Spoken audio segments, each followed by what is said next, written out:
We have an awesome show for you today. Most of you are probably familiar with Dogtra. If you're not, they make electronic training collars for dogs. They've been making them since the mid-'80s. Their stuff is awesome. They're just a great company. We love their products, and they're great people to work with. We had a few of them on the show, and they gave us just so much good information I think you're going to hear in this episode.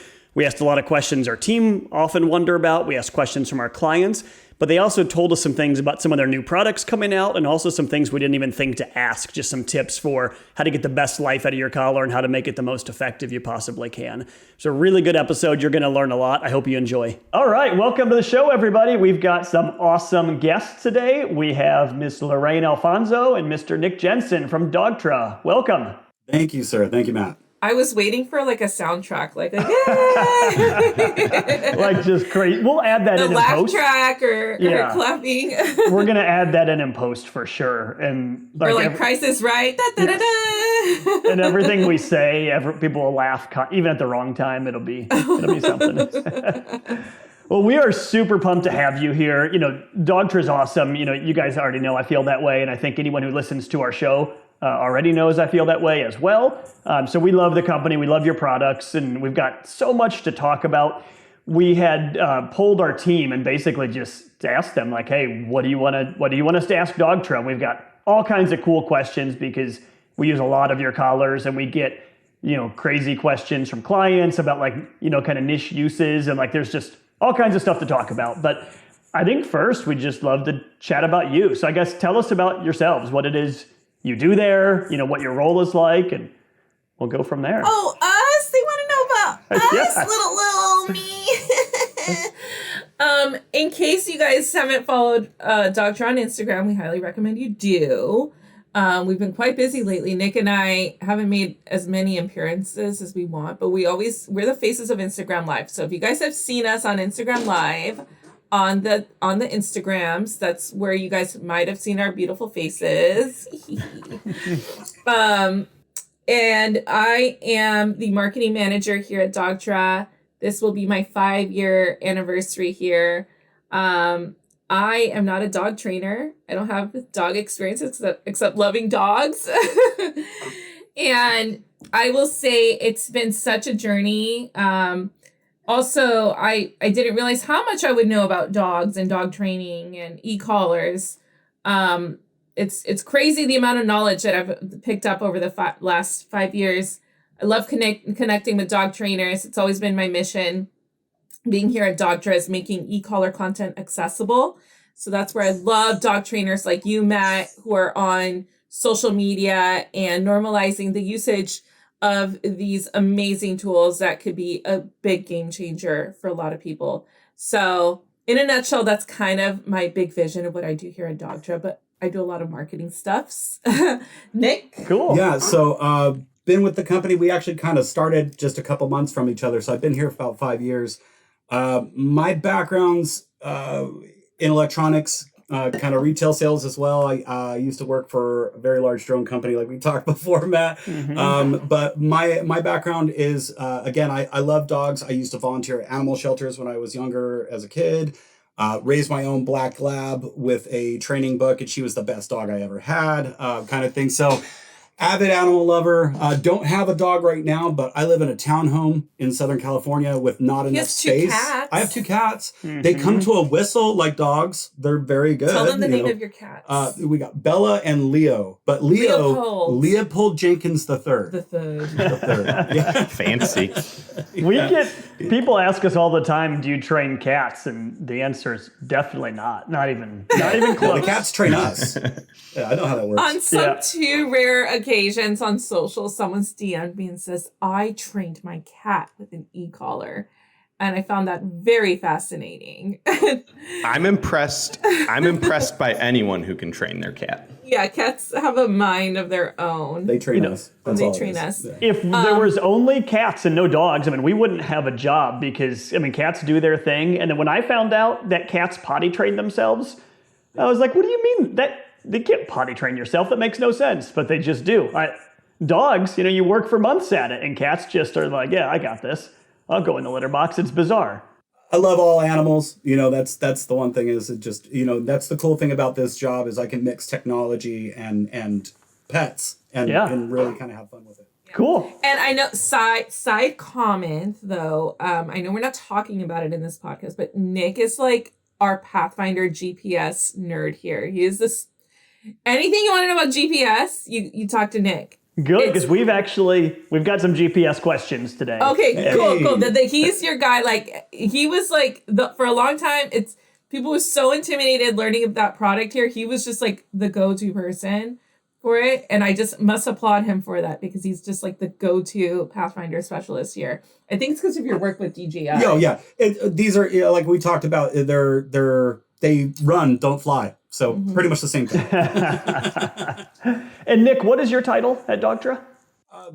What am I? Well, he transitioned from being only a product specialist, but now he supports dealers like you, Matt.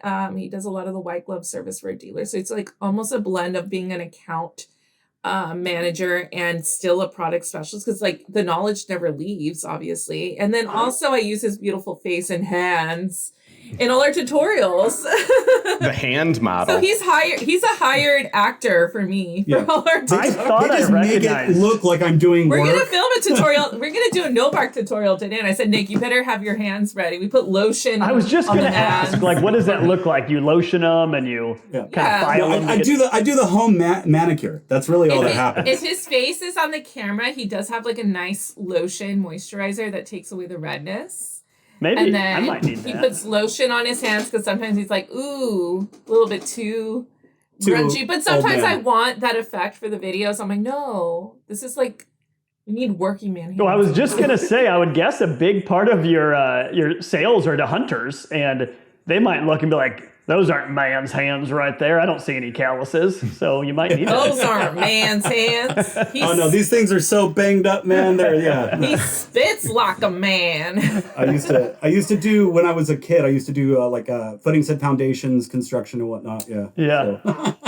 So rub a little grease in them before you start, and Yeah, he's my Leonardo DiCaprio, and I'm James Cameron. I'm the one who directs all the videos and the tutorials, and I'm like, all right, this is what we're gonna do.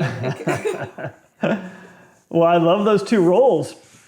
All So right. One thing I find interesting, it sounds like the two of you don't have a background in dogs before this job, which I would actually be similar, where I had a corporate job before I started working with Matt and training dogs, which is a long time ago at this point. But what do you find most exciting about working for a company so heavily involved with pets? So early on, I really dove in to understanding all the profiles of our customers on social media. When I first was explained to the concept of e-collars, and for me, my point of reference, like I'm an LA girl, right? Like I'm in Long Beach. I'm a city girl, right? Go Dodgers. My point of reference for dogs and people with dogs, I'm like, I've seen canine handlers and I've seen people like obedience, right? So that was just my point of reference. I had no idea the cool stuff that dogs could do. Like I'd never seen a pointing dog out in a upland setting until I started understanding our product like the T&B Dual or the GPS collars. I never understood what coon hunters did hunting, at night hunting. So there's a lot of different segments and different users and different usages of both our product and dogs. And I found very fascinating. I'm like, oh my God, dogs are really cool. Dogs are cooler. Like I thought dogs were like, for me, a dog was like, oh my God, cuddle with me, a little lap dog. And like, let's go for a run, let's go for a hike. But then once I understood more and more and I was exposed to different environments about what dogs can do and achieve, oh my God, mind blown. And on top of that, how the trainers use our product to connect with the dog and how it all just comes full circle and makes sense.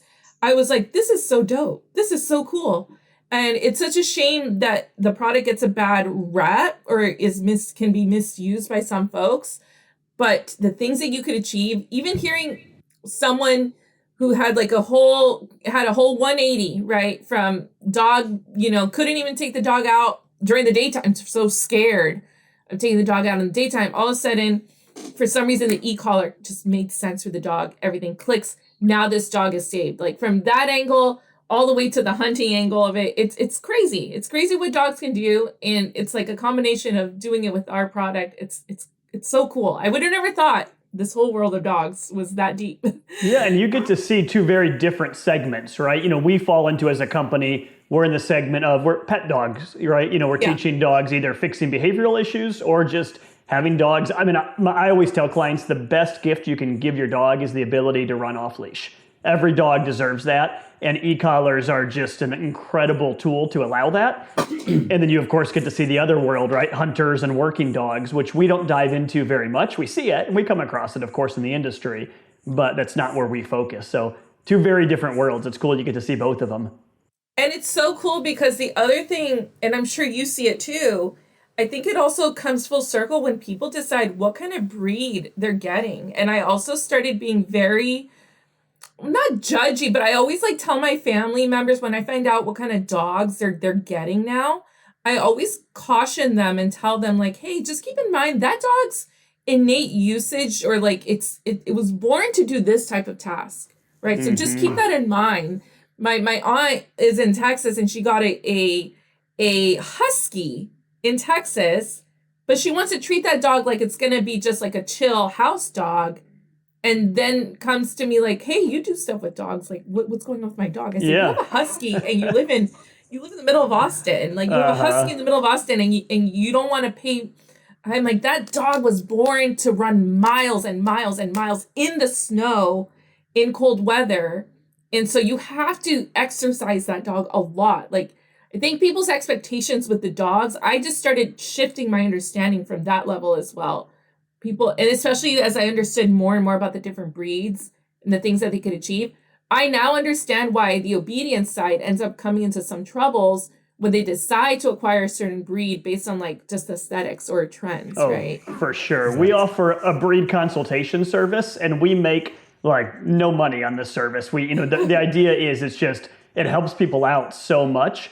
And we won't jump into all the details, but we go through like an in-house program that I was going to say we built, but Matt Vloss did all the heavy lifting on it. I just like cheered him on from the sidelines, and they ask questions and it goes through our database and it'll automatically say, here's your top 5 breeds, because it's amazing. People go out and get a Malinois and they're like, I don't like a dog that sheds and I don't want to walk them too much and I don't want a protective dog. And we're like, well, you're 0 for 3.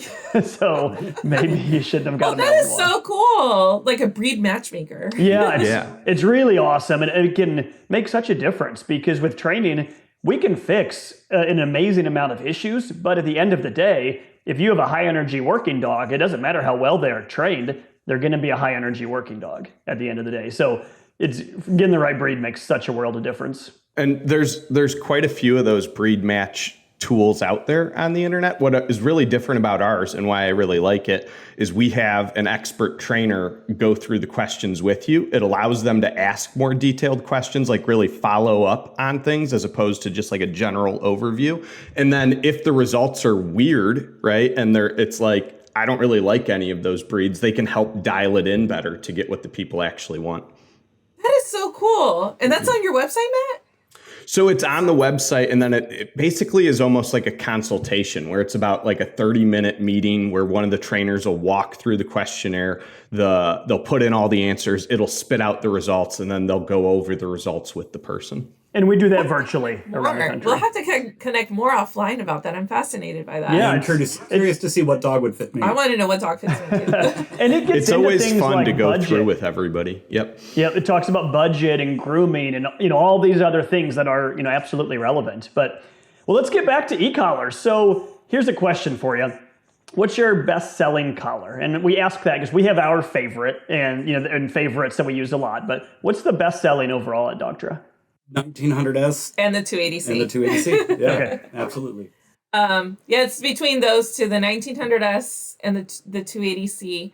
Now there's two like different types between like who's buying the collars. Is it a dog trainer or is it a dog owner?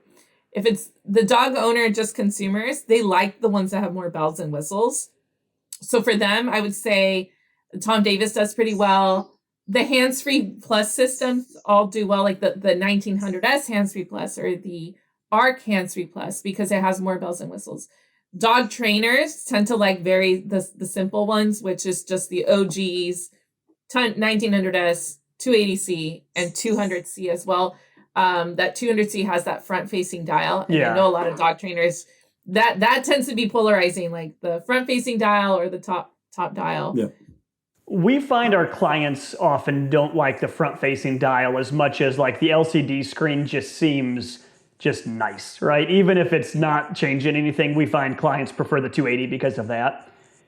You know, we use way more 280Cs, and then now we're, of course, moving to 280Xs than we do the 1900. And I think the answer or the reason might be that, you know, we're not training like protection dogs or dogs, like we're not letting our dogs drive, get to like really high and then trying to snap them out of it. You know, our training, we're at such a low stim level all the time. It is so rare that I think, oh man, I wish this 280 had more power. That's just not, like, it really never comes up for me. So then it's a little bit cheaper. So our clients just love the 280 because of that. And we get a lot of that just when I used to work on the phones a lot, and even now on the emails, we get a lot of, well, the 280 says for 10 pounds and larger. Does that mean I can't use it on my, 70-pound lab, or I can't use it on my 100? No, absolutely. Temperament really goes into play. And like you said, we're not dialing the dog up to that point where we need those upper levels.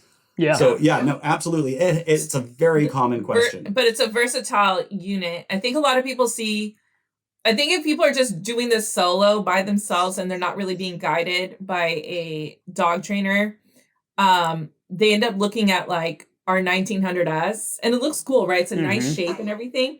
But they kind of, their brain just goes to that, oh, big dog, I got big dog, I need this. Yep. I think the beauty of the 280C is like how versatile that it could go from all ends of the spectrum, to the smaller dogs, the bigger dogs. So yeah, I like that you brought that up, because like what Nick says, a lot of customers just fall into, I have a big dog, therefore I need this. It's not always the case. The 280C covers quite a bit, and it's quite comfortable too. I like it. Yeah. It's more lightweight. We use the 280C on Mastiffs and Danes and large dogs all the time.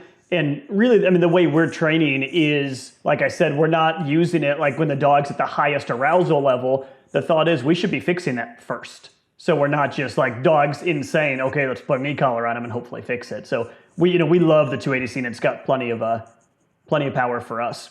Well, a related question would be, the 280X obviously just came out, and for anyone listening, we did a video on it. We love the 280X. It's, in my opinion, better than the 280C in all regards, and I already loved the 280C. So that's saying a lot, right? We didn't look at. I was honestly. Owners are getting tickled. Ooh, I like how he's talking. But when it came out, though, my first thought was not necessarily excitement, where I was like, I like the 280C so much. Like, what am I not going to like about this new one, right? And there was some worries there, but overall, we absolutely love it.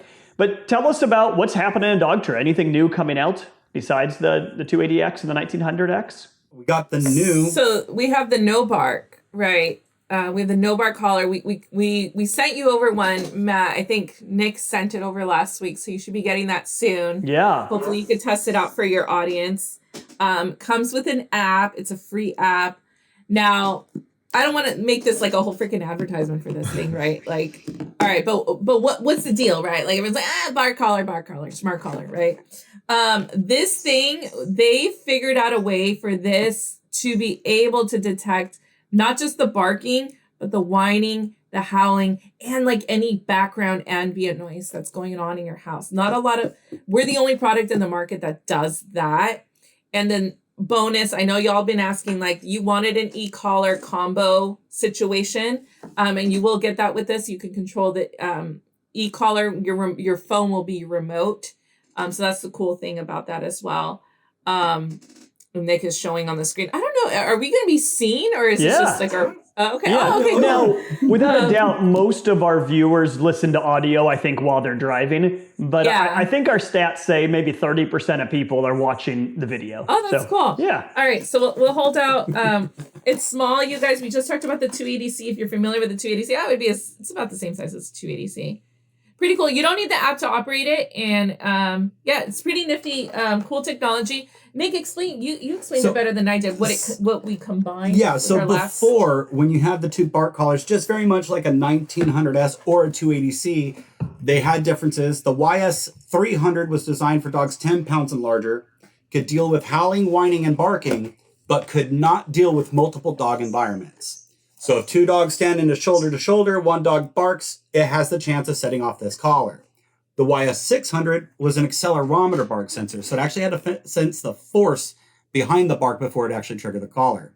Now, the cool thing about that is it could deal with barking, but it could not sense howling or whining, and it could deal with multiple dog environments. Dogtra No Smart Bark uses a combination of both sensors, so accelerometer and sound recognition sensor. And then it runs both those sensors against an algorithm to where it'll clean up and decipher against external noises and then provide correction to the dog. Cool thing about this as well is not just the fact that it has a base level, you can set it. It has an auto increase function, which we did have a lot of recommendation and feedback from users that we kind of wanted this. So over a period of time, if you do set it to the auto increase, it will increase gradually over a period of time until the barking stops. Once the barking stops, it will start dialing back down gradually.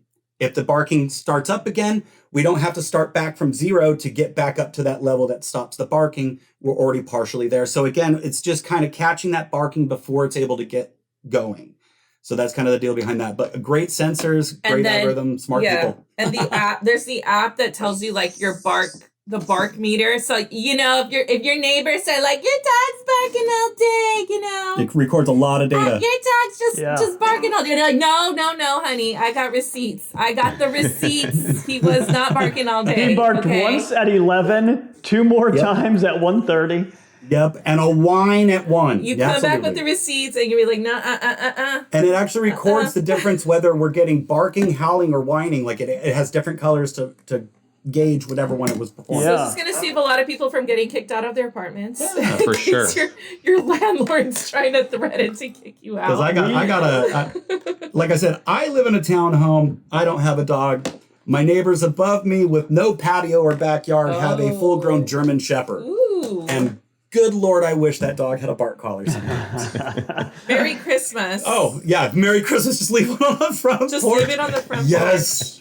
Oh, my God. No, Merry Christmas. That's the other thing is, like, again, just the technology that's behind this, and just circling back onto, like, what was our favorite thing about working for this company or why we chose.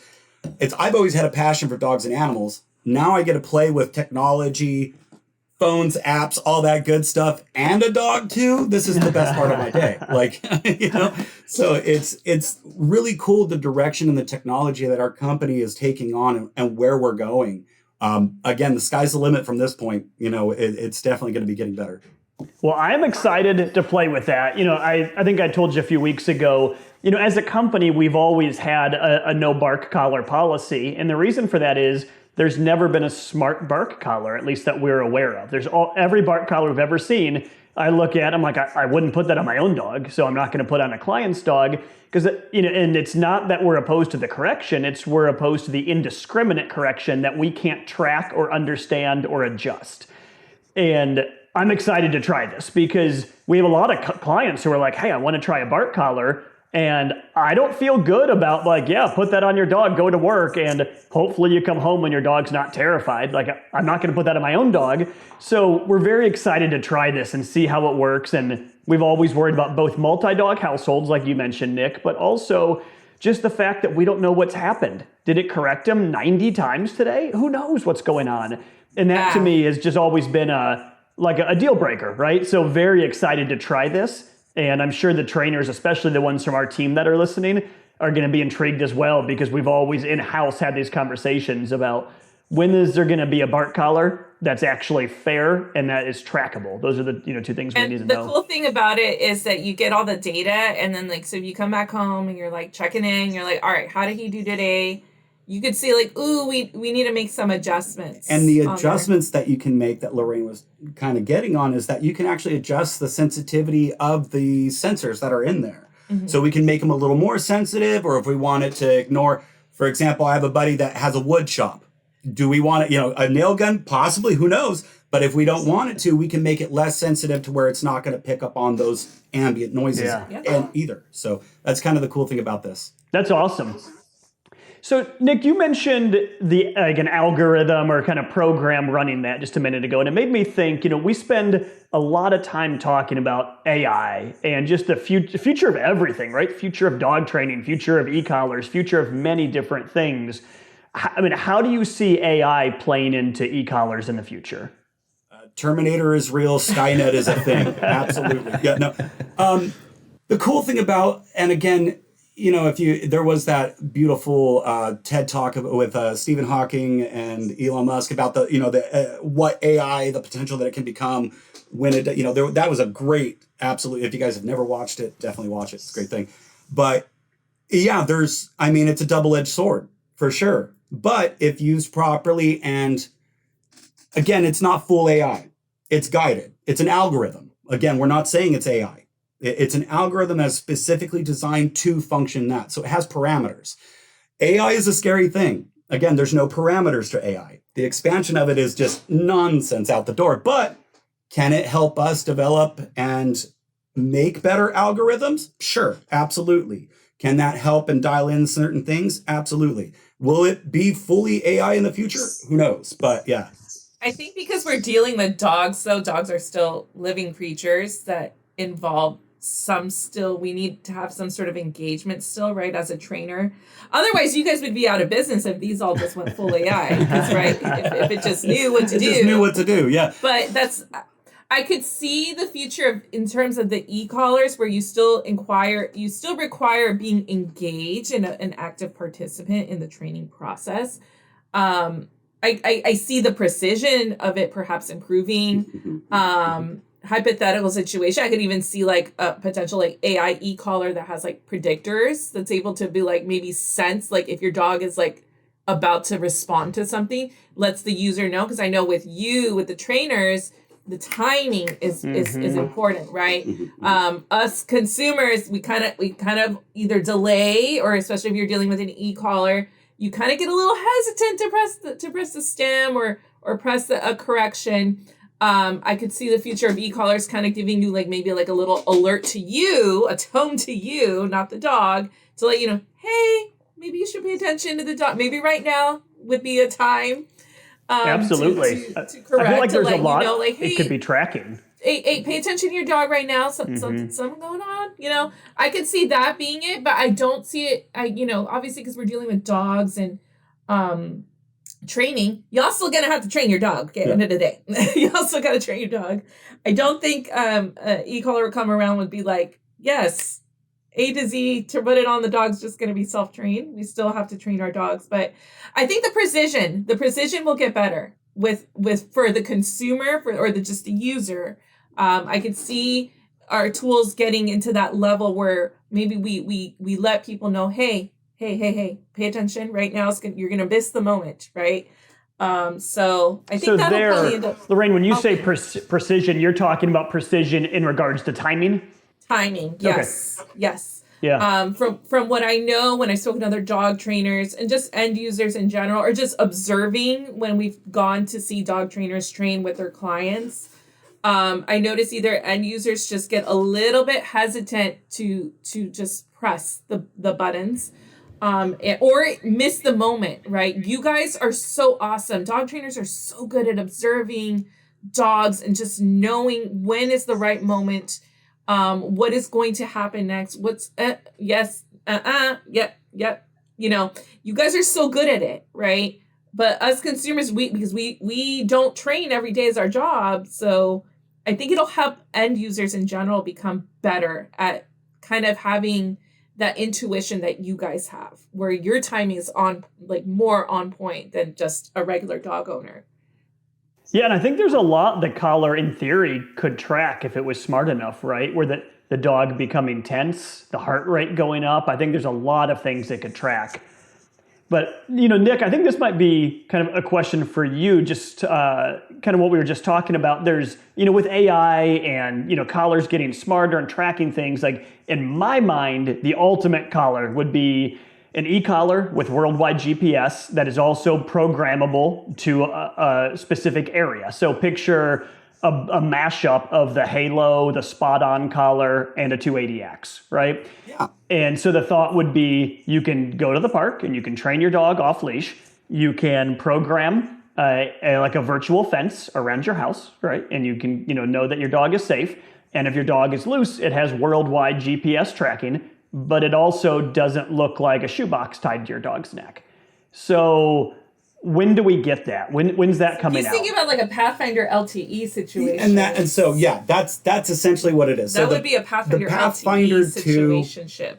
So the Pathfinder 2, that is pretty much what you described in a nutshell. If the dog gets out of the property, has 9-mile tracking, of course, the biggest deal that you're running into when it comes to signal is RF can only travel so far. So again, with the Pathfinder 2, it's up to 9 miles. When you're talking about the ability for worldwide GPS tracking, granted, the GPS module on the collar, even if it's not connected to the system, is still tracking worldwide. Okay, GPS is always doing. It's whether that GPS module is sending something back to the unit itself, which in this instance, what you'd be looking at is an LTE or mobile-based collar that is running off cell service or some sort of mobile service. We're looking into it. Absolutely, definitely something that will be a game changer. Being able to, it's just like a Ring camera that's hooked to your Wi-Fi. You can remote in anywhere to view that Ring camera. But again, it's either the camera itself is connected to a network, whether it be Wi-Fi or cell. So again, that's where we are looking at it to make an LTE version collar. It's something that we've gotten a lot of feedback. I'm just going to say in the past year in regards to this. And like you said, it's the sectors. It's not just you guys, it's hunting people want this too. And officers want this too. And again, it's the ability to be able to track my dog anytime, any day. And again, can't put a price or a value on peace of mind. And I understand exactly where you guys are coming from with that. Yeah. And the LTE, I mean, not only would it be tracking everywhere, which is great, but we also see our clients don't love the antenna on a Pathfinder. Now, if you're going out hunting, that's different, right? You're putting it on your dog to hunt. It's an incredible tool. If you're putting it on your dog every time they're in the yard and every time, some people that have like a Halo or a spot-on collar, they're putting those on basically all day long, every day. So, being able to, get away from an antenna would be huge. I think a lot more people would then have comfort where it looks like an all-day collar as opposed to a, going on an outing or hunting trip type of collar. And that's also, an added benefit from this conversation that we're having is we take this feedback and give it upwards right away. I'm writing notes. Yeah, I'm writing notes. So that's the cool thing. But again, when some people are like, well, the Halo and all this doesn't have an antenna. It does. It has the antennas built in. Right. Okay. It's on that bracket. But again, a lot of what restricts our ability to be able to mimic that is copyright and patents and all that fun stuff. So until it becomes open market, is really that's when that hopefully that's when they'll jump on. But who knows? Design. We'll share this feedback and let them know that we're looking kind of like a 280C Pathfinder hybrid LTE. Oh, we would sell those like crazy. I mean, without a doubt, people would love them. And a lot of people like the idea of the kind of the virtual fence, right? And for people listening, if you're not, if you don't know what I'm talking about, it'd be the ability to, instead of having an electronic in-ground fence where you bury a wire, it would be you have this at this collar. You look at a map of your house and property, and you set the pins all the way around it. And now all of a sudden the collar, you'd still have to train the dog on it, obviously, but it would alert you or correct the dog when they go to cross the line. And that's I'm sure that if we were to come up with something like this, it would mimic kind of the e-fence setup that's in the Pathfinder 2 already. And the cool thing about it is, not all, but some competitors, one of the things that you deal with when you're dealing with like e-fence or boundary control, some of them are set to a radius. Mm-hmm. Okay, so again, the one thing about that is we're either cutting off corners of our yard where we want our dogs to be able to go, or we're overlapping past our yard to be able to accommodate the full yard. The one thing about the Pathfinder 2, or at least the way our e-fences operate, is essentially they're customizable. The only thing you can't do is like an extreme angle in it. Okay, which of course they would understand it cuts in because it can't deal with a 2-foot gap right here. It's going to be GPS has a plus or minus of either direction. Sure. So that's kind of the other thing too. And as much as people are wanting this, and so drone wise, accuracy on a drone, to have pinpoint accuracy of 3 centimeters, you have to have 3 GPS modules about 3 inches wide. And that will give it a pinpoint accuracy of 3 centimeters. The GPS module on majority of callers, including other competitors, are about 1.5 inches or inch, if that. Okay. So how many satellites it gathers and all that good stuff. As technology improves, the more satellites we gather, the more accurate the system will be. And this also might have to go into like AI and how that reads and the algorithms that it grabs these satellites on. But yeah, the potential, I mean, considering if you know how the industrial progression of like everything happens, it used to happen in cycles of 10 to 15 years. We're now clipping along at that rate about every 2.5 years. We're coming out with major improvements in technology. So yeah, right now it's a cool time to be involved when it comes to these GPS, these smart things that are coming out. Like I said, the one thing we really gotten a lot of feedback, again, is this LTE collar, the ability to monitor, correct, and see where my dog is at any time of the day is a very, very nail home point. Absolutely. Look at us. I ended up planting the seed, telling him he was the GPS guy, and we ended up having a GPS segment. I like the way it works. You know, it was very cool how technology. GPS works. It's so you know, cool. and yeah. And that collar has always felt so far away for me, as far as so far away in the future. And now, over the last like maybe 6 months to a year, is the first time where I feel like it's got to be coming soon. Like, when is it going to be released? And I feel like all of a sudden one day it's just going to be released. I'm like, there it is. Yeah. They mastered it. I don't know what you're talking about. So, Nick, Matt shared what his sort of ideal collar would be. If technology was no limitation and you could make whatever you wanted, what would be like your ideal product? Oh, wow.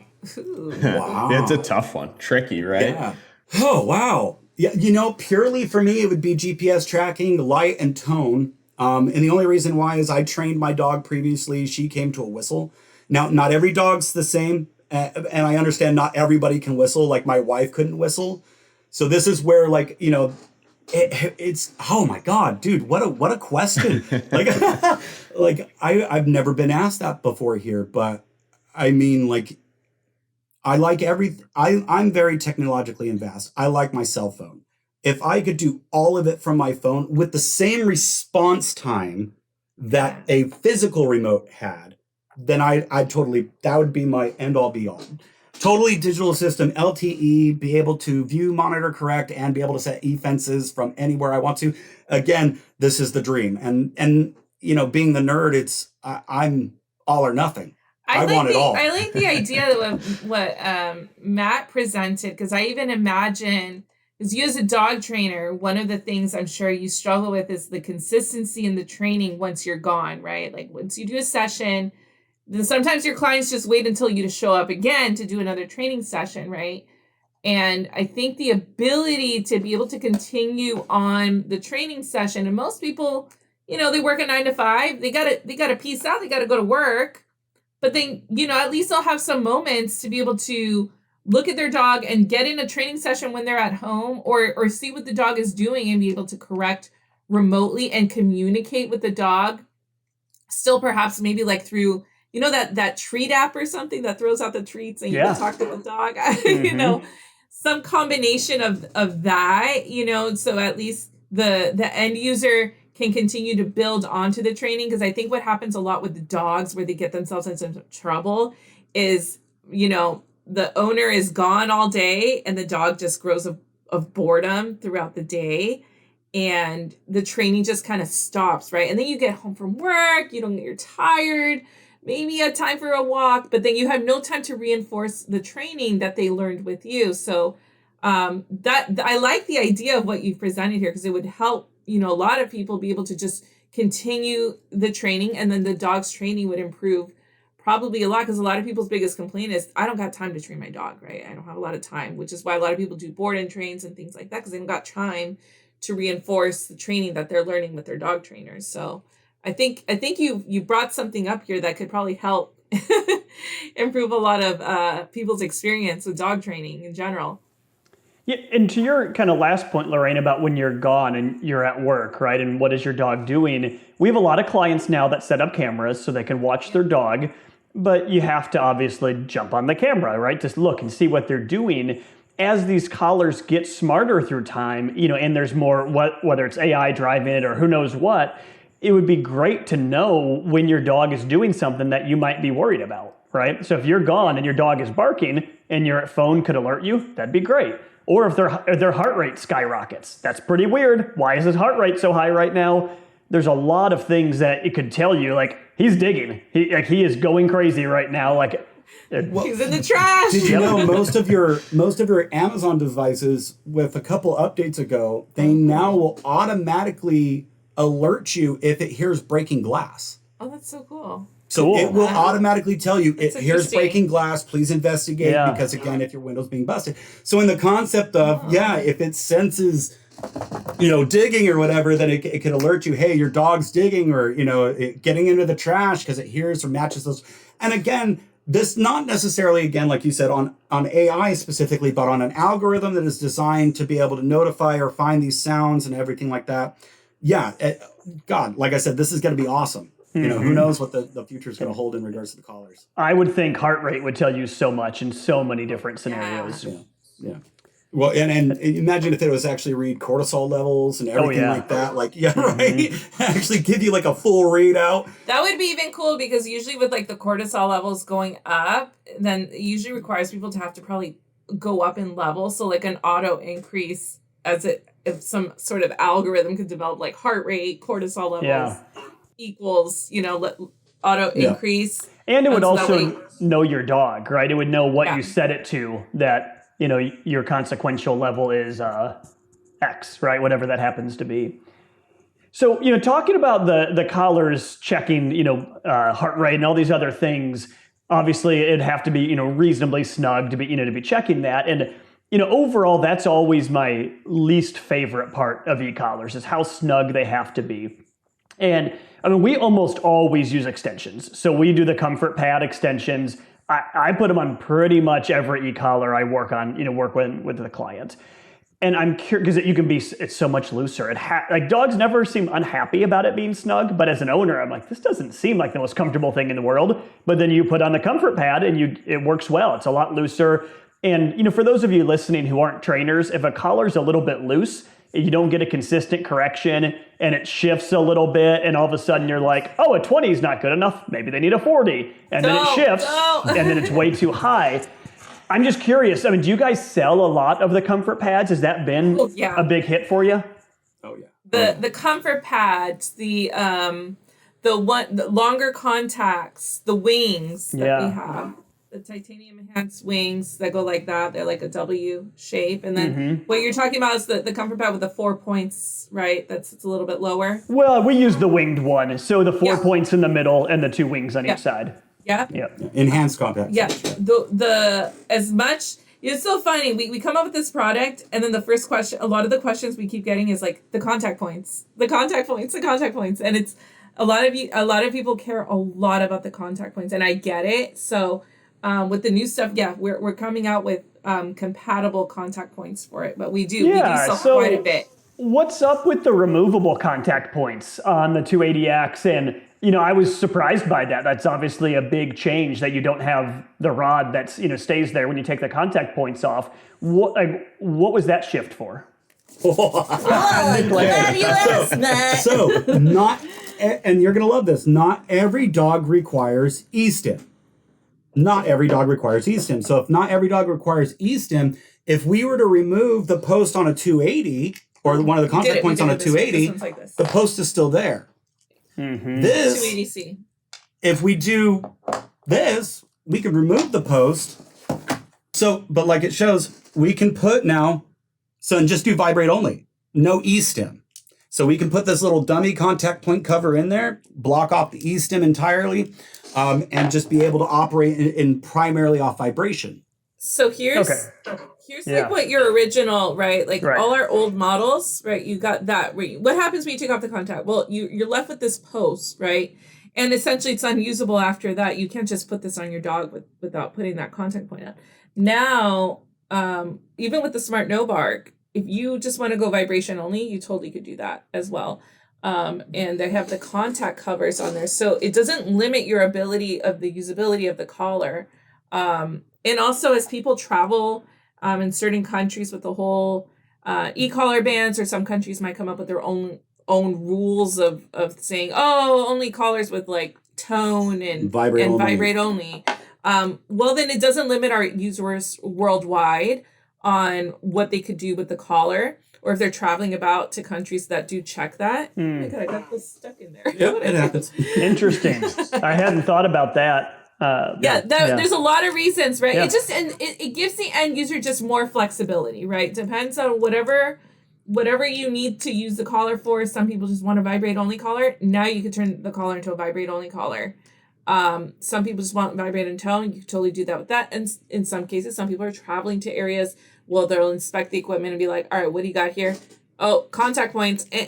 Can't come in with contact points. So at least now users can travel about to different areas. And, like we were talking last week, Matt, like different legislatures and countries come up with their own rules, whether they're not really talking to dog trainers or not, very fear-based rules. But I could see other countries or places coming up with rules for saying, oh, vibrate only and tone only. Well, at least now our users can utilize the product without the contacts in that capacity.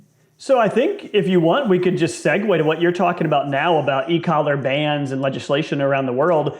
Quick story though, when you sent me the 280X, I got it and I charged it and I was like, all right, I'm going to put a comfort pad on here. So I take off the posts and I'm like, what? It doesn't work. So then you can, like, of course, I'm sure you've done this, like you can do a workaround and you can, you can put it on and like, right over the top and then use the put the like that, your actual contact points right through it and they're what, are actually holding the comfort pad on there. And it worked. You couldn't get to the button all that well to turn it on and off, but it did work. But when I first did it, I'm like, am I going crazy? Everything's different. What happened here? Well, and part of the difference that really caused that to happen is, how much feedback we got about people in this red dot on the collar? Yeah, I can imagine. Yeah. That's another point. So that was why the power button moved to the back. Yeah. Absolutely. And I sucked with the red magnetic on, especially. And I don't have big hands like Nick does, but I'm sure any dude or like people with big hands, if you put the two, you can't see it sometimes. Yeah. So now the new changes that they had to do, and also eliminating that, it allows you to just have that power button on the back, which I think for the end user is a lot easier. I mean, for me, it's a lot easier to know when the 100% agreed. And I think I mentioned that in the review video I did. I liked the red dot personally, but I didn't like having to explain it to clients because people weren't always comfortable with it. They're like, so you just touch these together? Yes, but like, is it on? Is it off? Did I do it right? Exactly. So I think that was a good choice, but it was, I liked the red dot. I never had an issue with it, but I did get sick of having to explain it to clients for sure. All right. Well, let's talk e-collar bans. So that's something, you'd kind of, mention Lorraine for a moment. So that's wild and 1,000 different reasons. Obviously we believe in tools and allowing people, choice, but walk us through, like, what is Dogtra doing about that? I'm sure you're heavily involved. That's obviously an important thing to you guys. Yeah, absolutely. We are absolutely involved, and we are involved in an organization called PTT. It's our manufacturers organization where we're partner with our competitors, actually, like Garmin and DT Systems they're partners there as well. I think PetSafe might be one of the partners too in there. But we all have a vested interest to keep e-collars around, and we work with right now we're working with Robin McFarlane as our kind of like dog trainer who is in that group to be kind of like the voice wherever she needs to speak up or reach out to certain governments. This is like worldwide. They do a lot of outreach worldwide and create a lot of content as well to help debunk a lot of misconceptions of e-collars. So that's one group we work with. The other group that I just introduced you to, Matt, is the IACP, International Association Canine Professionals. This is one of the few, if not the only one I know of, organizations that is a group of dog trainers that are also okay with e-collars, right? That group has like their own legislative committee, and they go around not just in the United States but around the world to speak up from the dog trainers' perspective and to educate legislatures when, hey, there's a lot of fear mongering around here, but you guys need to see the other side of this as well. What happens if the tools go away, right? Are we going to see an increase of dogs in dog pounds? And what does that mean? We can only support so many dogs in shelters, right? Mm-hmm. That could end up resulting in a lot of people just giving up on their dogs, which I hear a lot from users who use our product. And I'm sure you hear it a lot. Hey, man, before I met you, I was going to give up on my dog, right? There's nothing that could work. Like I said earlier, these things are game changers, and we do need to keep them around, and we do need to continue to educate. When we talk to IACP, I think there's even talks about perhaps, I don't know if it'll get to that point, but even coming up with like actual ways to, I guess, legislate how or who is using e-collars, or like a certifications as well, just to make sure e-collars are in the right hands. So there's talks like that as well that could end up leading to that, just if it ever comes down to it where they want to do like an all-around ban. This always comes up, but it's always a lot of fear-mongering because people always have a misconception of e-collars. So it's also seeing the other side of what happens if these tools are gone. Yeah. I'm always baffled by England's legislation, where a farmer can shoot a dog if it's on their property, but e-collars are banned, right? Because it's just, I'm baffled when things like that happen, so I think these tools being around will save a lot of dogs. Obviously, having e-collars and being able to use an e-fence in those situations in countries where things like that are okay, will save a lot of dogs from being killed. Absolutely. I mean, you have obviously dogs that get away, right, and something bad happens to them. You have behavioral cases, of course, too. And then also just overall quality of life, because, I hear from a lot of purely positive trainers where they're like, well, a dog should never be off leash because you can't fully trust it. Like, well, that means you can't fully trust your training, right? Like, a dog should be able to be fully off leash. And, an e-collar, you can communicate with your dog no matter where they are, right? Well, within reason. But you can communicate from any reasonable distance with your dog, right? And it can be a tone, it can be a vibration, it can be stim if needed. But there's so many examples. It could be a train horn is going off and your dog could get hit by a train if you can't get their attention. Or it could be a dog fight, many, many different things. And we live in a world where it's not like it was 200 years ago, right? Where everyone lived rural and your dog could just wander around your farm and there's not a neighbor for, half a mile or maybe a mile. And that neighbor knows you anyways, and they would just send your dog back home. Like, we don't live in that world anymore. If we're going to give dogs the ability to live a good life, there has to be some way to control them when they're off leash. So, and I find all these arguments, the anti-e-collar arguments, so silly, right? Like, it can be abused. Show me something that can't be abused, right? And you can abuse a cloth collar for sure. You can abuse a leash. You could abuse a dog with your hand. I guess you could headbutt them. Your head could be a weapon, right? Like, anything can be abused. So this idea that like an e-collar's bad because you could scare a dog with it. Show me something you couldn't scare a dog with. It's just like, it's the silliest argument. I just don't really understand it. Even with people who are just, not using an e-collar, maybe just have no idea what an e-collar is. They're dealing with a dog that's like a leash puller or things like that. They can end up inadvertently just hurting their dog with just, just pulling the dog back from the leash. And that's just a leash, right? Yeah. I think once e-collars come into the picture, the users, and let's just say they haven't reached the point where they decide to get a dog trainer at that point, I think the users are still on the right path to try to, help their dogs. And a lot of people discount the fact that a lot of these users have already gone through a lot of different types of methods of training to try to get the dog, their situation under control, whatever behavioral issues the dog has. A a lot of times, I think Robin McFarland wrote a blog for us. A lot of times people view e-collars as the quote unquote last resort. And it should be quite honestly, shouldn't be viewed like that anymore. E-collars should just be part of a training process, period.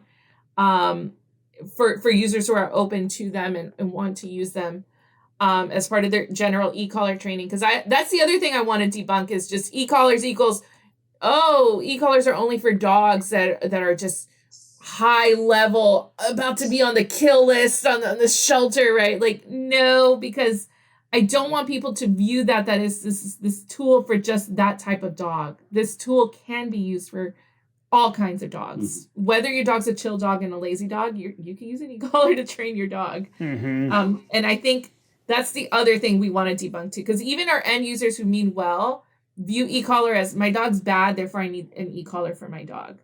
I think that the reframe needs to be, my dog has some challenge. I need to train my dog.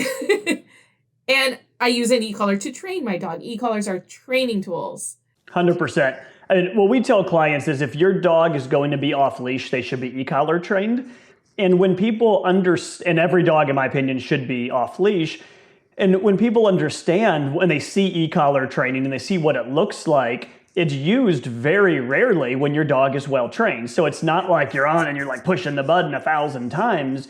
It's the exact opposite of that. And you can push the pager and get their attention from any distance. It's very, very different than what people think. So my opinion is that basically every dog should be e-collar trained because every dog should be given the ability to run off leash in nature. I know some people live in a city and never take their dog in nature, but I feel bad for those dogs. I think every dog should get the chance to run at some point.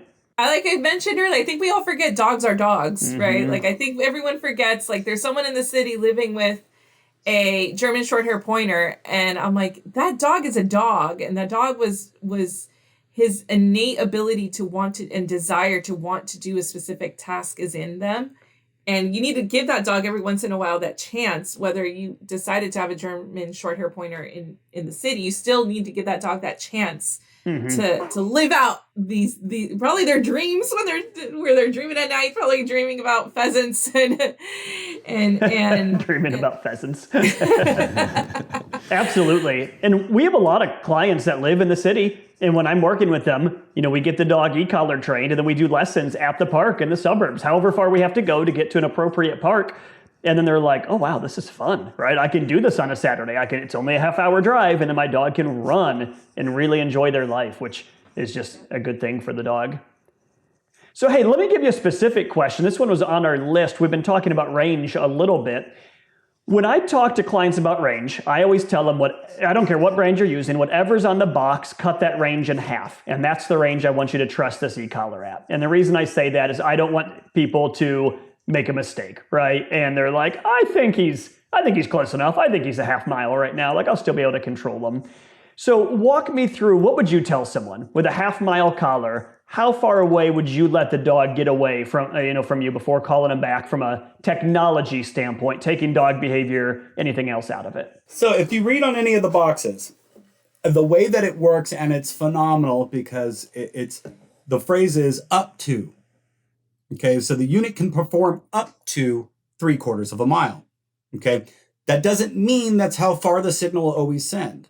That is factory testing, line of sight, as flat as the earth can be, no other signals or ambient other things around us. The signal will travel 3/4 of a mile. And what kind of signal is it, Nick? A radio frequency. Okay. RF, the 4-digit code, Citizen Band 127.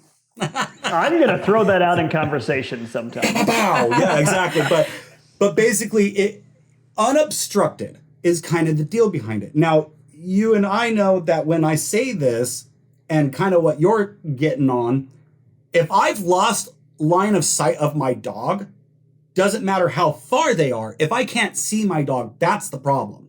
Even off leash, when I trained my lab, that was the problem. If she went somewhere that she shouldn't go or lost sight of her, then that was too far for me.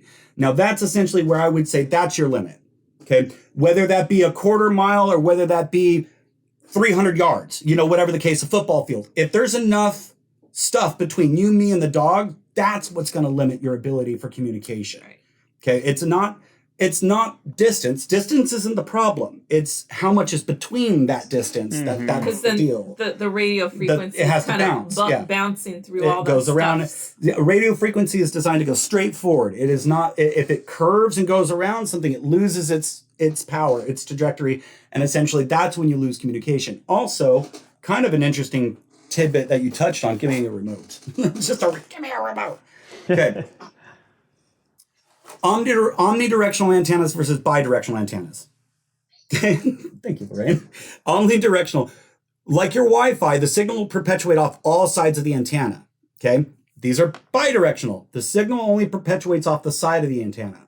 So if we do this to try to point at the dog to get a signal to the dog, you're pointing a dead zone. An actual dead zone at the dog. Describe what you're doing for the So I can just for the listeners. I think Nick is. If you're not watching, Nick is showing.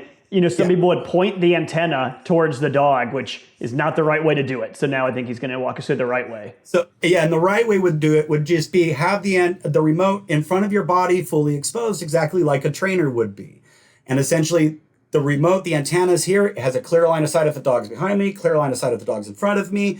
And again, that will help increase our range. With any of our equipment, we will actually have in the user manual where it tells you this is how to increase your range. How to increase your range. This is the least or the medium best. On the hip, on the belt clip on our hip, is going to be the least amount of range. Of course, or in your pocket. Yeah. Brushes, and people forget about this. Bushes, brush, timberline, anything like that is going to be enough to where we can't see through it is going to be enough to negate that signal.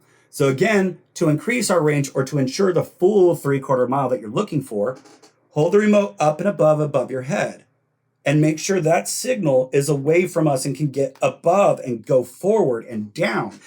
We're 80% water. So if this is touching our skin, there goes your signal. Some people also sometimes, and they try to put a cover. Don't put, you remember you got a client one time who put a cover. What did he put on here? Metal or I forgot what they put I forgot what it was. But wrap it in tinfoil. They wrapped it. Oh no, it was like one of those vinyl coverings, but it had the foil lining on the backside. Yeah. And his signal was gone. My text peeled off the cover and went bam, bam, bam. Oh, his unit's perfectly fine now. So don't add anything to the system. And also, if you notice, the way that we even design the lanyards to where the lanyards don't have any metal clip on them. To where, again, we're taking away any chance or the ability to take away from your signal. Yeah. So again... That new lanyard, you guys might need a Dogtra official reel on putting on that lanyard. Okay. It is. You look at it and you're like, maybe I'm dumb. Maybe I'm just a dumb person. No, you just need a full setup of some fish sticks, to be able to get it through there. No, absolutely. It's. So, I'm picturing you're saying the higher the collar, the better. And there's their transmitter. A lot of times there's trainers that'll have, 6 dogs with them, right? And they'll have multiple collars. I'm thinking you need to design, those hats where you can put drinks in them and drink beer from your hat. Yeah, I've lost his face when I said that, but I think you need a hat where you just stick them all in there and then they're above your head. Yes, exactly like that, Nick. And then you do your thing. Think about the range. Think about the range, he says. I had one guy kind of on the same premise. His dog got a little farther out of range, and he goes, "What do I do?" He goes, "I'm holding like this. I'm looking like a goof." Said, "Well, do you have your pickup truck with you?" He goes, "Yeah." I said, "Do you have a truck box on there?" He goes, "Yeah." I go, "You're gonna look even more like a goof. Get on top of your truck box and until you get the dog signal back." But the cool thing about that, essentially, what we were getting at, he lived in a very kind of hilly thing. Okay. Getting on his truck box up and above, he actually got the signal to the dog, and all of a sudden, a couple minutes later, he's like, "My dog's coming back." Yeah, dude, that's awesome. So that's kind of the goal. Again, if we're negating that signal, but again, you're the trainer and you're advising these people, hey, it's not that I wouldn't trust the collar outside of this range, but it's more of this is the best range to be able to train. Some people sometimes end up holding the remote like this. Yeah. You see, or putting their finger, resting their finger. You touch the antenna. Touching the antenna Will negate your signal. That can also, You guys, this isn't just for our product. It's Any electronic. Any Yeah. electronic. Yeah. It's not just a Dogtra thing. This is how electronics for example, and you would get this, work. take a drone out, take your 2 fingers and touch the antennas on the back of the remote. See how well the drone controls or what your range drops to. You'll go from 5 bars down to 2 or 1. I guarantee it. Because again, your body is taking that signal. But again, there's a difference between Wi-Fi signal that operates off of and RF frequency. So, there are limitations, but RF frequency is one of the oldest frequencies, one of the most stable frequencies, and also one of the best that the FCC, this device is not meant to cause any miscommunication with this device and all that. It's one of the most stable frequencies or channels to operate off of. Cool. Yeah, we don't really ever have range issues, but as trainers, I think a dog has no business being that far from you unless there's a real reason. If you're hunting, yeah, obviously, right? If you've got a, beagle that you've turned loose or something, it's going to have to be that far away from you. Or maybe if you live in the desert and you have 1,000 acres and, but for most people, your dog starts getting more than 100 yards for you. And my question is why? Like, you have no idea who's going to come around the corner, what their dog is going to be like. So we don't ever press the range. Yep. All right. Well, I've got a couple dog trainer questions for you. So what's up with 127? What's the deal with that? And for those of you listening who don't use Dogtra collars, that's for a long time been the 0 to 127 is the number of levels on it. Why was 127 chosen? It's not a dog trainer thing at all. It actually, all it really was is that's how many physical clicks there are on the dial as you rotate. So it's how many physical clicks as it goes up and down. So why set a hard stop when the dial already had a hard stop at 0 to 127? So they just didn't do a hard stop. Funny thing that you mentioned it, the whole X series is 0 to 100. The dial has a hard stop at 100. So that's the only deal. And that is one of the funniest questions. I even asked our owner, I was like, why 127? He goes, that was how many clicks on the dial. Yeah. Oh, cool. But that's been the biggest mystery. People ask us that all the time. Yeah. They're like, but why? I'm like, I didn't make the collar. I don't know. I don't even go to 127. So it's kind of irrelevant whether it's 111 or 190. We're way below that. But people are going to like... Since we're talking about levels, I need to also have, especially with the new X series, 1900S versus 1900X, you're performing when you're at the peak, they're kind of essentially the same. You might have to just readjust. But where you're transitioning from a 280C to a 280X, the levels have changed, but it doesn't mean that the output is technically any different because it's still a low to medium output. So, and then explain the curve. This is great. There's a lot of math. This is phenomenal. So let's spend a little bit of time here. I think most of our listeners will appreciate this. So definitely walk us through it.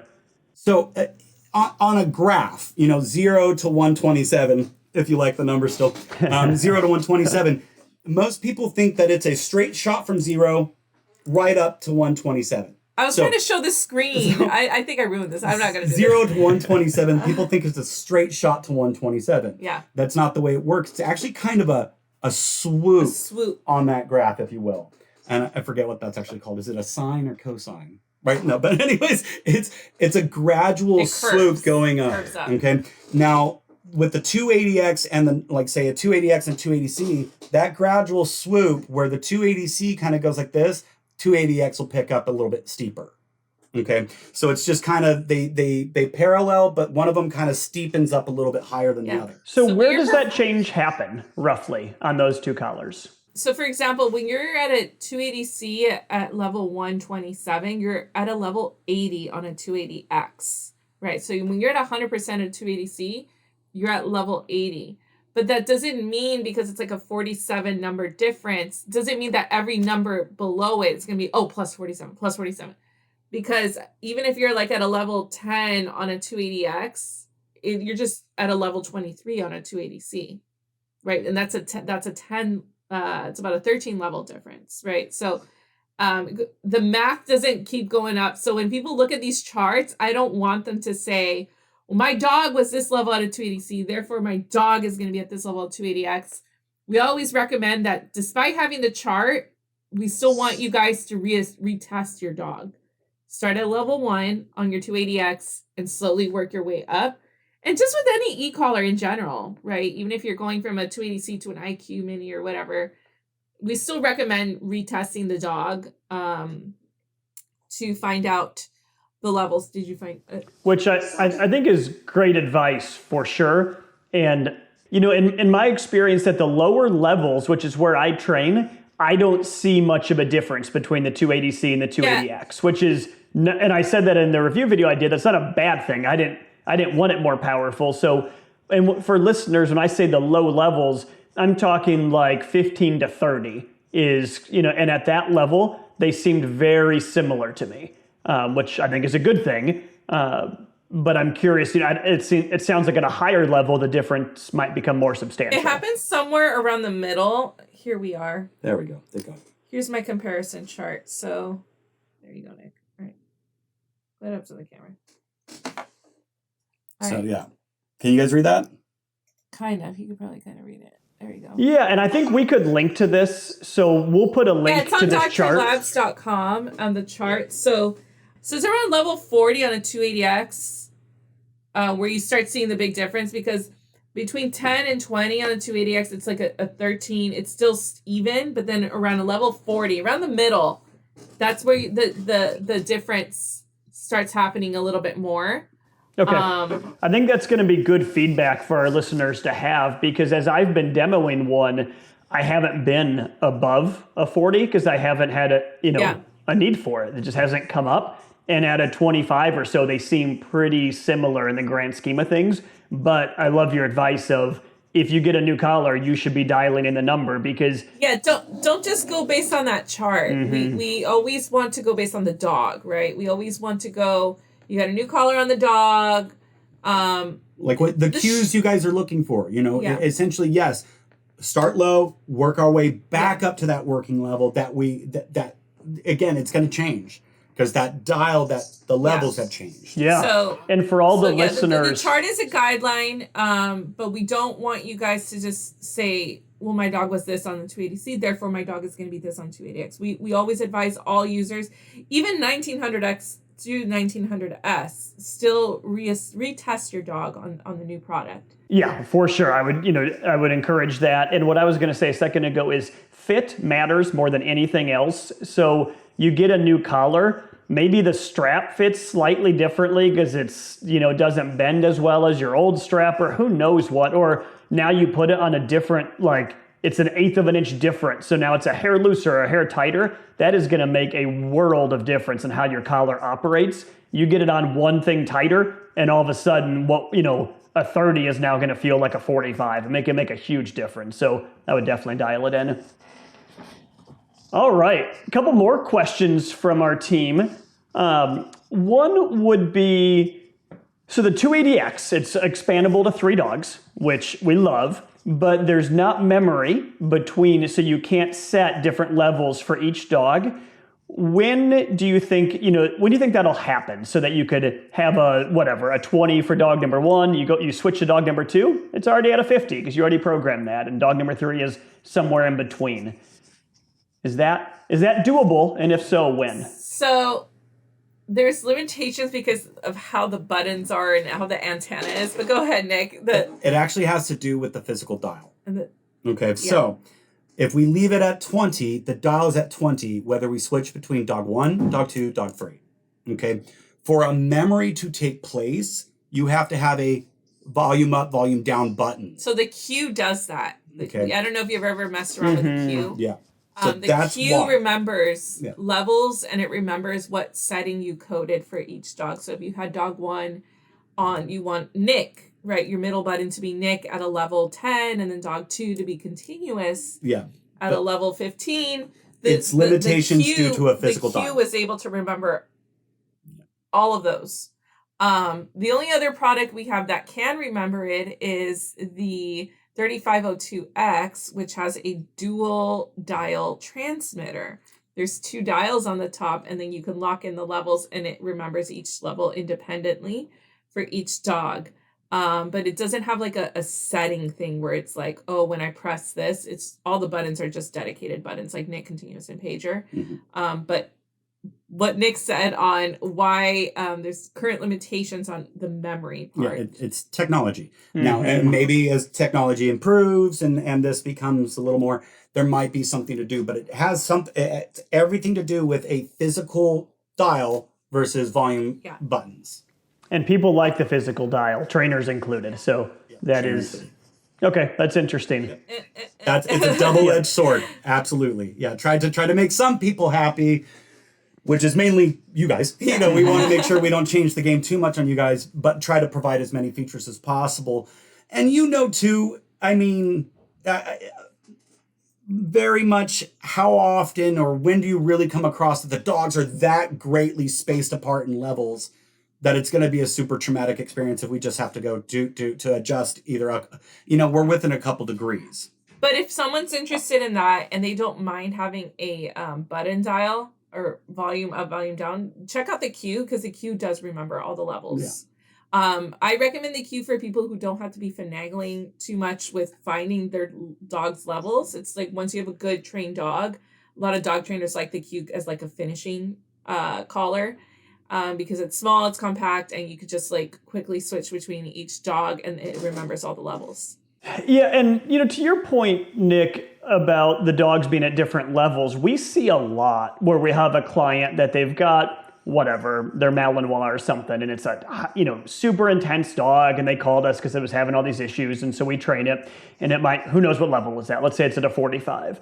Then they also have their like Cavalier, King Charles, or whatever that they want off-leash trained because they want to be able to have them run at the park. And now we have a dog who's at like a 12. And the worry always becomes if a soft temperament dog accidentally correct them at a high level, it can really make them nervous. So we'll have a lot of clients that have they have like two 280Cs. Instead of the 282C, they'll have like two transmitters and just here's one for this dog, here's one for that dog. So they never ever make that mistake. So that's where, as like a trainer, we're coming from, because when it's non-working dogs and it's pet dogs, we see wild differences in personality.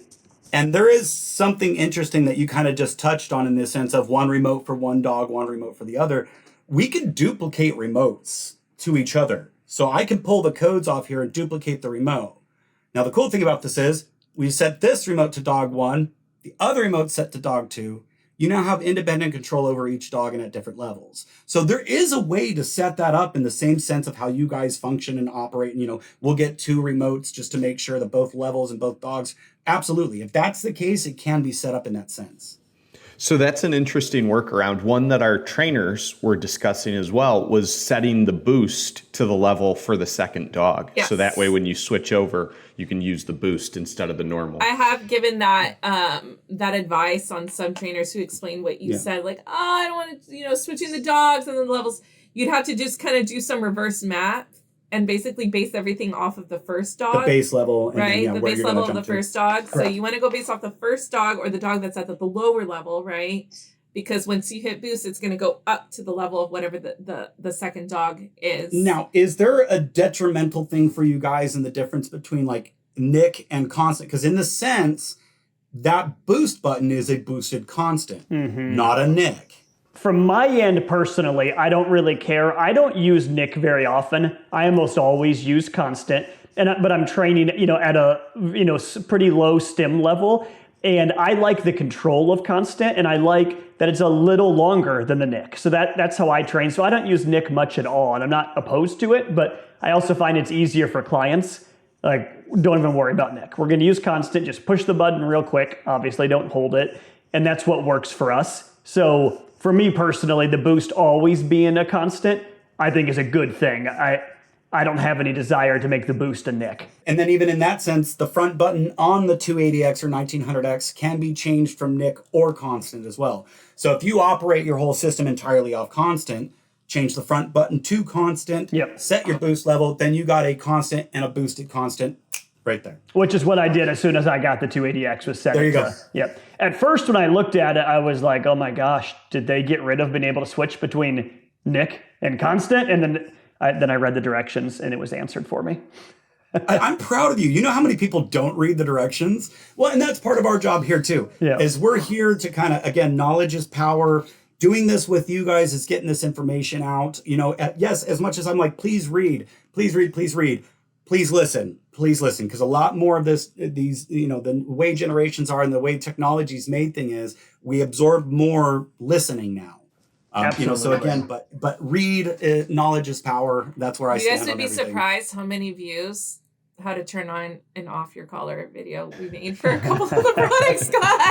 And I was like, oh dear. Can you I'm please not verify surprised. the output of your charger? Yeah, like the most popular video tutorials that we made, I'm like, wow. And even when Nick and I were making it, I got to a point when I'm like, She goes, no way. Do I really need to make this video? And Nick is like, yeah, you're probably going to get the most views on this video. Yeah. I'm like, how to turn it on and off? And he's like, yeah, you'll be surprised. The red dots Some people don't did get that not far. resonate with people. And some people don't even open the manual. You know Yeah. what? It's true though, because I get furniture and I just throw out the IKEA manual. I'm like, let me see if someone made a video about this. Because I'd rather just watch the video.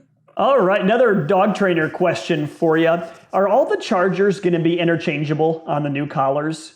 USB-C is kind of the direction that we're headed. The 1900X and the 280X will come with their own charging block to use, but you can still use the USB charging port. Okay, so the out or the benefit of this. So yes, in the sense of, are we trying to become worldwide standard with USB-C on everything, USB power blocks and all that good stuff? Absolutely. So again, yeah, it's all going in that direction of where everything's going to be this. Now, part of the reason why we really, outside of the USB-C thing, part of the reason why I really pushed for this to be an option, I have so many people, and this is not in regards to just like hunting or outdoor sector, but you guys or whatnot, I'm going to the lake. Can I charge this off a battery pack? Can I charge this off a portable, solar panel? All that fun stuff. So now, before it was no. There was no other option besides that little Y cable, plugging it in, either using an auto inverter or actually buying one of our auto chargers. Now, in that sense is, you can use the port that's in the center console. Most of your cars nowadays have that USB port in it. Mm-hmm. Charging on the go. Most of the places now, if you go, it's like, hey, charge your device here, plug in. So you can easily keep maintaining this. And like I said, I have an Anchor solar panel pack that when I go camping, that I set up, and it can run my collar. It can run all this stuff. So, and mind you, yes, I said I don't have a dog, but I'm still testing this equipment when I go out. I'll take the Pathfinder 2, I'll boot it up when I'm camping, and I'll put it on my wife and say, go around the lake, kind of thing. I was just going to say, if I'm camping and I see a dude with all these e-collars and no dog, like, hey, somebody call the police or a mental institution. I don't know what's happening here, but yeah, trust me, I get that crazy look quite a bit. But what you do is you get one of those like wires that you make the walking leash itself. You know what I'm talking about? Yeah. That's right. Yeah, the invisible dog. Circling back just to the being interchangeable, Yeah. So you could take a 1900, can you take the entire charging apparatus from a 1900X and use it on a 280X, or would it fry it out? Is the output different? So the one thing that we always did, even with our units, even with like a 280C or a 1900S, if you used an overpowered charger on the unit itself, so if you use the 1900S charger on a 280C, it would sit there and flash red and let you know that it's the wrong charger. Because the 1900S is a 10 volt charger. Okay. Now, I just pulled out of the 1900X and out of the 280C box. They are both spec the same. 5 volt, 2 amp chargers. So again, the biggest deal that you're going to run into, so as you were asking, yes, are the chargers interchangeable now? Yes. Are the USB cords interchangeable now? Yes. In your car, the only port that I would never recommend using in your car is the one for the infotainment system that is rated at 1 amp, and it won't charge the systems correctly. Anything 1.5 amp or higher is better. So usually the ones on the center console are going to be 5 volt. Or the lighter. Or the lighter. Well, because a lighter operates off a 12 volt. Okay. And so, yeah, that's when you get the little cigarette adapter that changes it 12 volt to 5 volt. But yeah, the way it's going now with the way technology is moving, very interchangeable. USB-C standard protocol is what really made this all possible. And again, like I said, The no bark is also the USB-C. no bark is USB-C. So yes, this Also can charge. interchangeable. Yes, sir. Okay. And the reason I ask is you might not think about it, but for a trainer, you've got a lot of trainers that have 3 or 4 personal dogs, and they have We 3 think about dogs. it every day. We think about it all the time. Yeah, and especially when there's- he used to have to answer the phones. They're like, my unit's not charging. And he's like, what charger are you Yeah, using? what charger are you using? And then you're having they're to like- check the part number, and you're like, I've got the 0714386. Is that for the ARC? And you're trying to figure it out because they all look so You just have to similar. check the volts. The volts is 5 volts or 10 volt. Some people were sending us Samsung chargers. Oh, yeah. In their I got a- boxes. I got my a- unit's not working. It's like, because you're charging it with like a I got a charger. 30-volt spotlight charger for a IQ Plus one time. jeez. Yeah, you think a little overkill when that Yeah. block's like this big. So hopefully over time this lessens. It happens to a lot of dog trainers. It happens to because you guys have so many chargers and the ends look the same. Right. But it also happens to regular dog owners because we have so much electronics and we have like that junk drawer of like random electronic stuff. We're like, this looks like it works. And Yeah. it plugs in. And then all of a sudden they send us the unit. They're like, my unit's not working. And then we have a collection and trove of charging blocks from other brands. And we're like, you're not using the right thing. So hopefully this helps everyone. It makes everyone's life easier. I know it'll make our life easier when we get less questions about the people using the wrong charger being an issue. I didn't realize that was an issue until Nick had to educate me. Like, no. This is what happens with electronics in general. If you're overcharging or undercharging, using the wrong. No. Here's a fun voltage. little tip for you, Matt. That'll blow your mind. Okay. So like I said, using a stronger charger on a smaller system will flash red to indicate wrong charger. Using a smaller charger on a larger system, you'll still get the green LED, Yeah. indicating that it's taking power. But it'll it's never not fully applying charge. It won't fully charge. So that's kind of the one downside Interesting. again. Yeah. So that's where it's like some people are like, well, I plugged it in. It was on the charger all night and it was green and I plugged it up and it has no power in the morning. Okay. Before we go into, is there any issue with the unit? What was the output voltage of the charger you were using? It's always the first question. Yeah. Yeah, interesting. Okay. So I think maybe, we could talk all day, but maybe we'll limit it to kind of one more question. This is a big one from our team.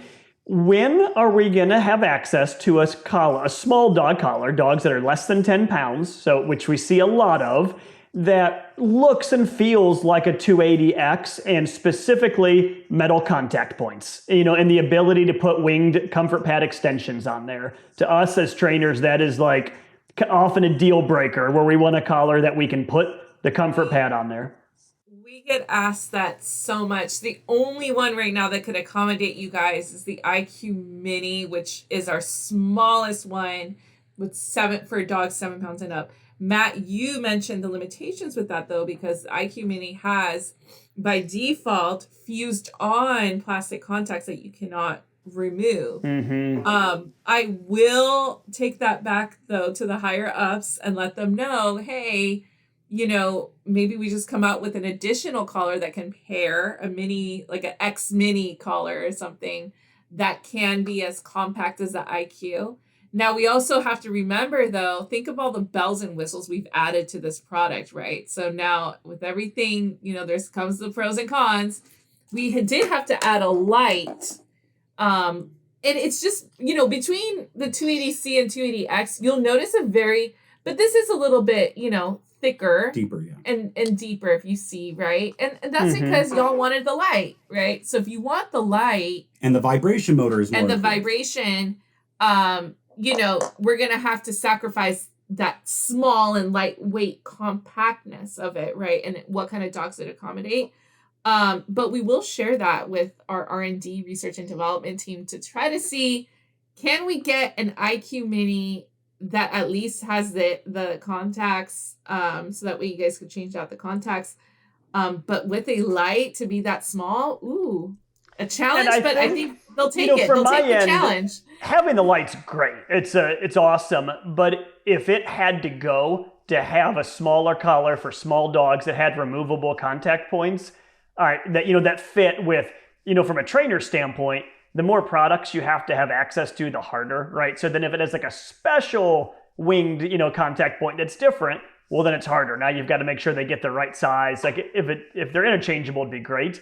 And as we develop, as in Santa's workshop, we'll definitely Tell the put the elves. request in as we develop more products, and to not forget about the little guys, little dogs. We see it more I like than you that can. collar still, more even than for you can big imagine. dogs. It's so lightweight. I like the IQs, period, because they're so small. Even in my hand, I just love that collar and then the remote. But I do think you bring up a great point. Majority of our end users have a lot of big dogs. We got a lot of the big dogs, but we also do get asked quite a bit for something to accommodate the small dog. So I'll definitely share that with the team. Awesome. And the biggest issue we see with clients with e-collars is that it's either not charged, or they left the collar on for days and the collar stayed on to the battery drained, or bad contact. And contact is just so key. And when we find a system that works, we stick with it, because almost all the issues are the client's not getting good contact. And that can be the difference between life and death, right? Where you're not getting good contact and you can't get the dog's attention and they have no idea you're trying to get their attention from a distance. So it's a big deal. Well, and like you said, the biggest thing that like one of the hardest things you dealt with was turning the unit on and off or leaving it on. Mm-hmm. So part of the added benefit of this is one, power on. There's audible beep with it. Yeah. Power off. There's an audible beep with it. So again, this was not just to help, because that's a super common question or thing that I always got on the phone as well. Is my collar's dead? Mm-hmm. How long is it supposed to last for? Oh, well, you left it on for a couple days. That's probably why it dies out and all that fun stuff. But So it's that's the a big question. A lot of people go in, especially, I think, as we all view electronics almost like, it's like your iPhone, right? This phone can last me a long time if I have it on low, like battery saving mode. And if I'm not using it as often, right?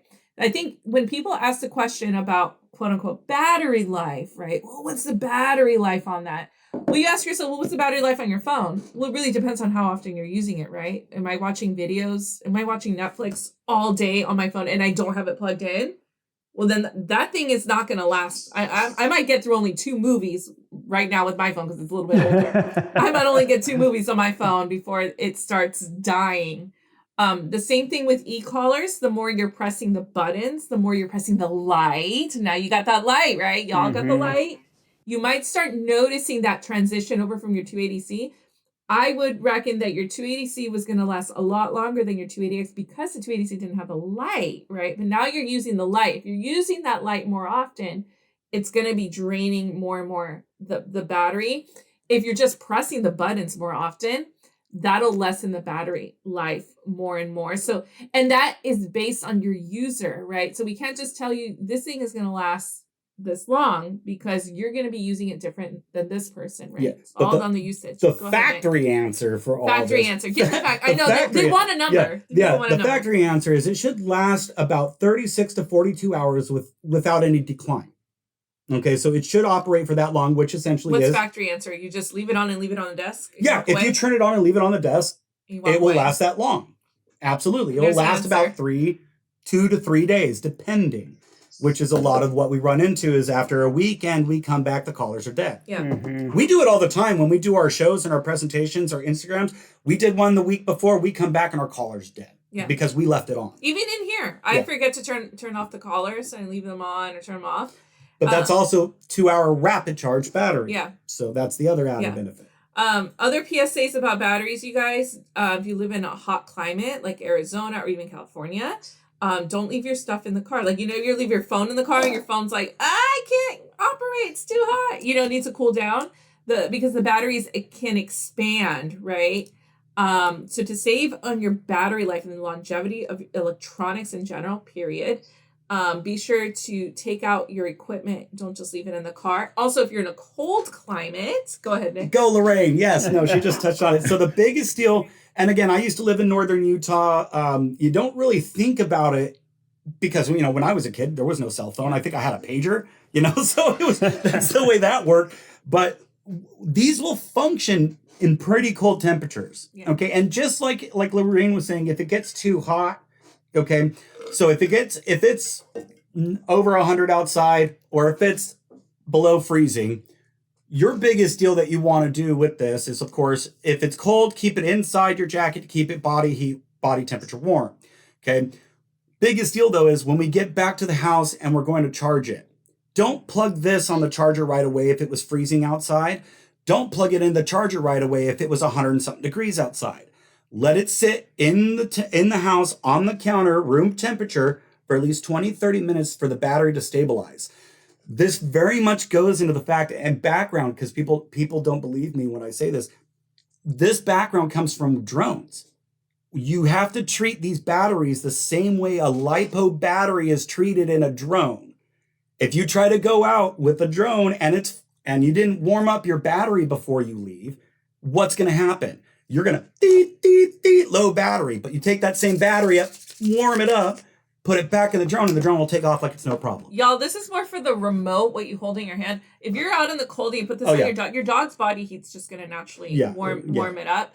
But the we collar also, never just in suffers. general, don't keep this stuff in your car overnight if it's hot. Just if it's cold, don't put it in the mudroom. Don't leave it in the garage. So, keep it somewhere where it's insulated and warm. A lot of people ask me online, like, how, what makes Dogtra different than the other brands? It's that our stuff is like dinosaurs. They last for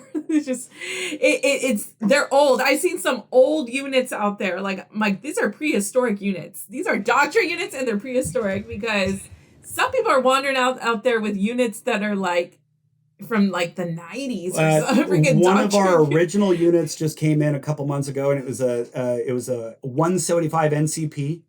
Yeah. So it's like one of the original that started it all. Yeah. So when it comes to Dogtra units, if someone's listening to this and they don't use our stuff already, they're like, well, you are going to get like a buy it for life type of product here, because basically these things last a very long time. They even last longer now because this is like extra heavy duty for the X series. But the 280Cs, all our stuff is very heavy duty, IPX9K waterproof.